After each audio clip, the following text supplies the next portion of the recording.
Imagine standing on the roof of the world, where the air is thin and every breath is a battle. The beauty is absolute, but so is the danger. For centuries, these peaks were unconquerable, taking the lives of those who dared. But what if one man's personal tragedy could revolutionize safety for all who followed? What if the very tools that climbers use today were born from immense suffering and political persecution? This is the story of a man who didn't just climb mountains, he changed them forever. His name was Vitaly Abalakov, a Soviet mountaineer, sculptor, and engineer whose life was as dramatic and perilous as the peaks he scaled. Born in 1906 in Siberia, Vitaly and his brother Yevgeny were drawn to the mountains from a young age. They weren't just climbers, they were pioneers, driven by a desire to explore the uncharted giants of the Soviet Union. In the 1930s, Soviet mountaineering was a state-sponsored endeavor, a way to showcase the strength and dominance of the new socialist man. Alpinists were national heroes, and the Abalakov brothers were destined to be among the greatest. Their ambition led them to the remote and formidable Tian Shan mountain range, to a peak that had defied all previous attempts, the majestic Kant. Standing at over 7,000 meters, it was known as the Lord of the Skies. In 1936, Vitaly led an expedition to conquer it. The ascent was brutal. They faced treacherous glaciers, vertical ice walls, and hurricane-force winds. The conditions were far worse than they had anticipated. As they pushed higher, the extreme cold began to take its toll. They were ill-equipped by modern standards, and the mountain was unforgiving. Despite the horrific conditions, they reached the Sumeda monumental achievement. But the descent became a desperate fight for survival. Vitaly suffered severe frostbite. The pain must have been unimaginable, a burning, gnawing cold that seeped into his bones. By the time they made it back to civilization, the damage was done. He lost 34 of his finger and toe bones and a significant part of his left foot. For any other climber, this would have been the end of a career. For Vitaly Abalakov, it was a horrifying, life-altering event that would paradoxically become the catalyst for his greatest contributions. But his ordeal was far from over. As he was recovering from his devastating injuries, a different kind of storm was gathering. This was the height of Stalin's Great Purge. Paranoia and suspicion infected every corner of Soviet society, and the NKVD, the secret police, saw enemies everywhere. The world of mountaineering, with its international connections and reliance on what were perceived as Western techniques, became a target. Successful high-profile figures like Vitaly were especially vulnerable. In 1938, Vitaly Abalakov was arrested. The charges were absurd, products of a paranoid regime. He was accused of being a German spy, of promoting Western mountaineering techniques to sabotage Soviet efforts, and even of plotting to assassinate Joseph Stalin. He was imprisoned and tortured, enduring relentless interrogations designed to break him.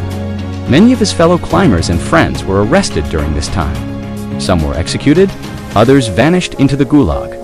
Vitaly's brother, Yevgeny, the only other person to have stood atop the Soviet Union's highest peak, died under mysterious circumstances in Moscow just before Vitaly's arrest. For 2 years, Vitaly languished in prison, his future uncertain, his life hanging by a thread.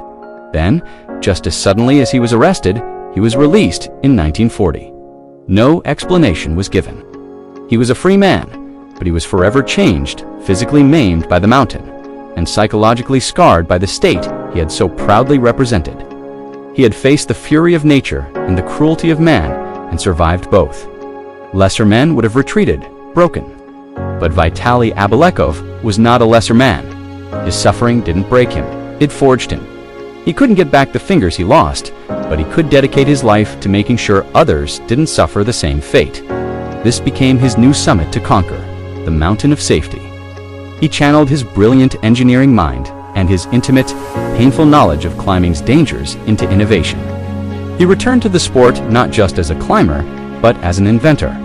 He looked at the equipment of the day and saw its fatal flaws. He knew that good gear wasn't a luxury. It was the difference between life and death. His first major invention was a game-changer. Climbers needed a way to securely anchor themselves to rock, especially in cracks where traditional pittons wouldn't work. Drawing on his engineering skills, Vitaly developed one of the very first camming devices. It was an ingenious piece of equipment, that could be inserted into a crack and would expand to create a secure anchor point, easily placed and easily removed. Early versions of his Abalakov cams were rudimentary, but the principle was revolutionary. This idea would later be refined by others, leading directly to the modern spring-loaded camming devices, or friends, that are an essential part of every climber's rack today. He was decades ahead of his time, but his most famous invention bears his name, the Abalakov thread, or V-thread. This technique is pure genius in its simplicity. It's a method for creating a strong, secure anchor in solid ice without leaving any gear behind. A climber uses an ice screw to drill two intersecting tunnels into the ice, forming a V-shape. A rope or cord is then threaded through the tunnels, creating an incredibly strong anchor point for rappelling. This technique is taught to every ice climber and mountaineer around the world. It has saved countless lives, allowing climbers to descend safely from dangerous ice faces when they run out of gear or need to retreat quickly.